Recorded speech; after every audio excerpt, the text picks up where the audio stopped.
तो इस पार्ट में हम पिछले पार्ट के आगे से शुरू करेंगे, इसलिए अगर आपने पिछला पार्ट नहीं देखा है तो पहले उसे देख लेना।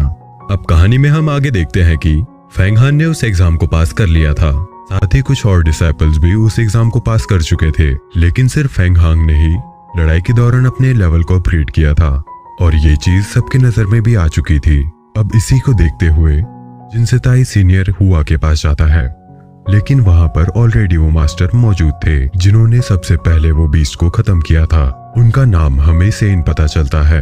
इसके बाद अब जिनसेताई सीनियर हुआ से कहता है कि मुझे तो लगता है कि जिंगसुई ने वो गोल्डन एलेक्सर उस लड़के को दे दिया है, इसलिए तो वो फाइट के दौरान अपने लेवल को अपग्रेड कर पाया, लेकिन अब इस चीज का उसके पास कोई पक्का सबूत नहीं था, इसलिए अब सीनियर हुआ उसकी बात ना मानते हुए उसे जाने को कहते हैं। फिर अब इस सब के बाद वो मास्टर सेन को एक आर्मर एलेक्सर देते हैं, साथ ही उससे कहते हैं कि तुम्हें अब और मेहनत करनी है, तो अब वो वहां से चले जाता है। इसके बाद हम वापस से आते हैं उसी ग्राउंड में जहां पर वो ओल्ड मास्टर जिन लोगों ने एग्जाम पास कर लिया है उन्हें बता रहे थे कि अब उन्हें रहने के लिए अलग जगह दी जाएगी जहां पर वे अपनी ट्रेनिंग भी कर सकते हैं। तो अब एक आउटर डिसाइपल बनके फेंग हांग बहुत खुश हो रहा था और वो ये बात जिंगसुई को बताना चाहता था, लेकिन तभी जिंगसुई उसे उसके एक दोस्त से मिलाती है जो कि अब उसके साथ ही आउटर डिसाइपल की ट्रेनिंग करेगा, लेकिन फेंग हांग का ध्यान बिल्कुल भी उसकी बात पर नहीं था। वो तो सीधे जिंगसुई से मिलना चाहता था, तो अब वो वहां से भाग जाता है। लेकिन फिर वो जब जिंगसुई के महल में पहुंचता है तो देखता है कि वहां तो फेंग फैमिली की प्रिंसेस मतलब जिंगसुई की छोटी बहन ऑलरेडी जिंगसुई के पास बैठी हुई है। वैसे अगर उसे ये बात पता होती तो वो यहाँ अभी नहीं आता। तो अब वो प्रिंसेस फेंग हांग का बहुत मजाक उड़ाती है और उसे बार बार सर्वेंट कहकर बुलाती है, लेकिन फिर जिंगसुई प्रिंसेस से कहती है कि तुम एक सर्वेंट पर इतना ध्यान देकर अपना समय क्यों वेस्ट कर रही हो। लेकिन अब इस बात से फेंग हांग को सबसे ज्यादा दुख होता है। इसके बाद वो उससे वहां से जाने को कह देती है और फेंग हांग भी उसकी बात मानकर वहां से जाने लगता है। पर अब वो मन में सोचते हुए कहता है कि मैं तो बस यही बताने आया था कि मैं आउटर डिसाइपल बन गया हूँ, इस कारण मुझे अब ट्रेनिंग पर ध्यान देना होगा, इसलिए मैं यहाँ नहीं होऊंगा, तो आप अपना ख्याल रख लेना। लेकिन अब वो उदास होकर वहां से लौट जाता है। अब हम देखते हैं कि अब वो उस जगह पर पहुंच चुका था जहां पे वो रहने वाला था। वो देखता है कि वहां हर चीज बहुत अच्छे से जमी हुई है। उससे वो समझ जाता है कि जरूर सियाओ ने ही ये सब किया है। अब उसे वहां कुछ ही देर हुई थी कि इतने में वहां सियाओ आ जाती है और फिर वो दोनों वहां से बातें करते हुए जाने लगते हैं। तो रास्ते में सियाओ फेंग हान से पूछने लगती है कि आखिर तुमने फाइट के बीच में अपना लेवल कैसे अपग्रेड किया, क्योंकि मैं तो तुम्हें बहुत वीक समझती थी। लेकिन तभी वो देखती है कि फाइट के दौरान फेंग हान को जो चोट आई थी वो पूरी तरह से रिकवर हो चुकी है। वो फेंग हान से पूछती है कि तुमने ये कैसे किया, पर फेंग हांग तो ये जानता था कि ये सब गोल्डन एलेक्सर की वजह से हुआ है, लेकिन वो उसे कुछ भी नहीं बता सकता था। अब उसके बाद हम देखते हैं सियाओ चलते चलते फेंग हांग को एक जगह पर ले आई है। वो जगह देखने में बहुत ही खूबसूरत थी। फेंग हान पूछता है कि ये कौन सी जगह है, तो इस पर सियाओ उसे बताती है कि ये वह जगह है जहाँ पर सभी डिसाइपल्स खाना खाते हैं। इसके बाद वो फेंग हांग का हाथ पकड़कर उस जगह की हर एक चीज दिखाती है और लास्ट में वो एक जगह आकर रुकते हैं जहाँ बेंच पर एक बोट टाइप की चीज बनी हुई थी, साथ ही उसमें पानी भरा हुआ था।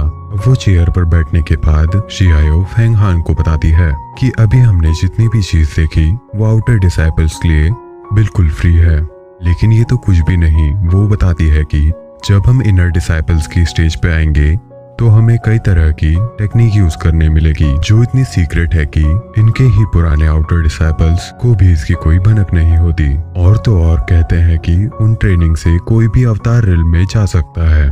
अब उसकी बात सुनकर फेंग हांग बहुत शॉक हो जाता है। फिर अब इसके बदले में सियाओ ऐसे ही फेंग हांग की फैमिली के बारे में पूछती है, जिसे सुनते ही फेंग हांग उदास होकर कहता है कि मेरे फादर मेरी ही तरह फेंग फैमिली के सर्वेंट थे, पर अब वो नहीं रहे।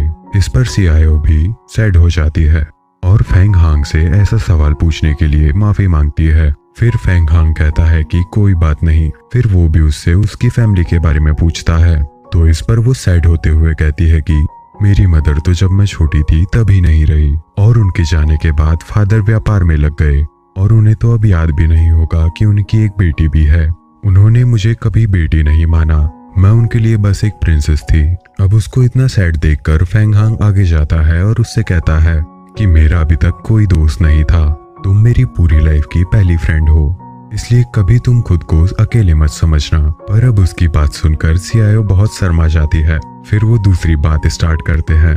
आती सीआईओ उसे खाना ऑर्डर करने की ट्रिक बताती है। अब वो खाना खा रहे थे तभी जिंग आ जाता है। अब वो उस बात को बताता है जो वो आउटर डिसाइपल बनने के बाद बता रहा था। पर तब फेंग हांग को जिंग सुई के पास जाना था, इसलिए वो ये बात तब सुन नहीं पाया था।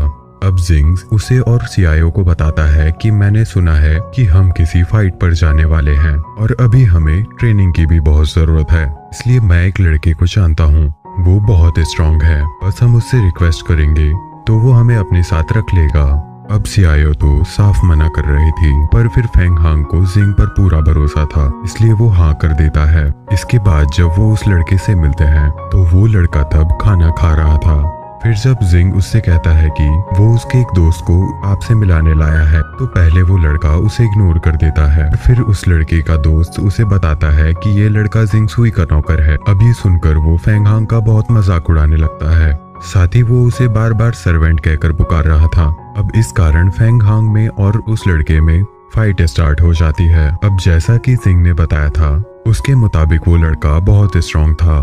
वैसे तो दोनों का लेवल यहाँ सेम 7th ही था, पर वो लड़का स्ट्रांग इसलिए है क्योंकि वो 7th लेवल के पीक पर है और हमारा हीरो अभी अभी ही 7th लेवल पर आया है। इस कारण अब वो उस लड़के से जीत नहीं पा रहा था। साथ ही अब लड़ाई के कारण उसे बहुत चोट भी आ चुकी थी। इसके बाद वो सीआईओ के साथ वापस उसी जगह पर चले जाता है जिसे डोजो ने आउटर डिसाइबल्स ले दिया था। वहाँ सीआईओ उसे लगी चोट पर दवाई लगाती है, पर हम देखते हैं कि फेंग हांग के मन में बहुत देर से यही बात चल रही है कि उसे भी और आगे बढ़ना है और हर उससे ताकतवर बनना है जो उसे सर्वेंट की नजर से देखता है। अब इसलिए वो सीआईओ की मदद मांगता है क्योंकि उसे पता है कि सीआईओ उससे कहीं ज्यादा स्ट्रांग है। साथ ही सीआईओ को ऐसी टेक्निक्स आती हैं जो फेंग हांग ने देखी भी नहीं क्योंकि वो दूसरे डोजो से थी। अब सीआईओ साफ मना कर देती है क्योंकि वो फेंग हांग को बिल्कुल भी चोट नहीं पहुंचाना चाहती थी। पर फेंग हांग भी हार नहीं मानता और सीआईओ को मना ही लेता है। अब इसके बाद वो दोनों ट्रेनिंग स्टार्ट करते हैं, पर पहले दिन तो फेंग हांग सीआईओ को टच भी नहीं कर पा रहा था, मगर वो हार नहीं मानता। सुबह से लेकर शाम तक बिना रुके प्रैक्टिस करते रहता है। साथ ही सीआईओ भी उसका पूरा साथ देती है। अब आखिर कुछ दिन बाद उनकी मेहनत रंग लाती है और अब हमारा hero Feng Hong 7th level को पार कर 8वें लेवल पर कदम रख चुका है। यह 8वां लेवल सुपर पावर की तरह है। इसमें बॉडी अपने आप ही लगे चोटों को ठीक करने लगती है और इसके साथ साथ उस कल्टीवेटर की स्ट्रेंथ असीमित रूप से बढ़ जाती है। तो अब इसके साथ फेंग हांग बहुत ज्यादा स्ट्रांग हो चुका था।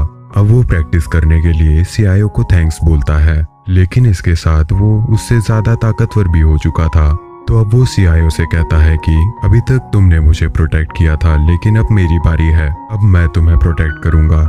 अब इसके बाद वो दिन आ जाता है जिस दिन एग्जामिनर वाले मास्टर सभी आउटर डिसाइपल्स को माउंटेन बैंडिट्स मतलब कि लुटेरों के बारे में बता रहे थे। साथ ही वो उन्हें कहते हैं कि यहाँ से निकलने के बाद उन्हें बहुत संभल कर रहना होगा। फिर इसके बाद वो उन्हें 2 होलोग्राम देते हुए कहते हैं कि ये दोनों इविल साइड के बहुत पावरफुल मेंबर हैं। साथ ही इन दोनों के वहाँ पर मिलने के बहुत ज्यादा चांसेस है।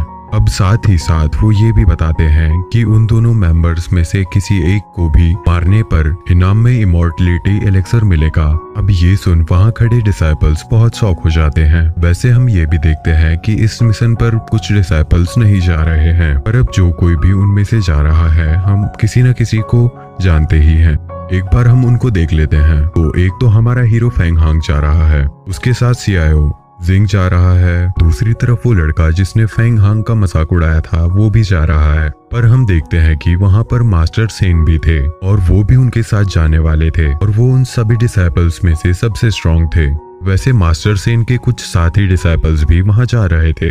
ये बस मैंने इसलिए बताया क्योंकि अब आगे मेनली हम इन्हीं सभी को देखेंगे। अब सभी डिसाइपल्स वहाँ से चले जाते हैं और अब इसके बाद हम देखते हैं कि फेंग हांग उस बदतमीज लड़के को रोकता है और कहता है कि क्यों ना हम उस फाइट को पूरा कर लें जो उस वक्त अधूरी रह गई थी। तो हम इसके बाद की स्टोरी अब अगले वीडियो में देखेंगे। तब तक के लिए इस चैनल को जरूर सब्सक्राइब कर लीजिए और बेल आइकन को जरूर दबाइए। साथ ही कमेंट में ये जरूर बताइएगा कि ये एक्सप्लेनेशन आपको कैसा लगा।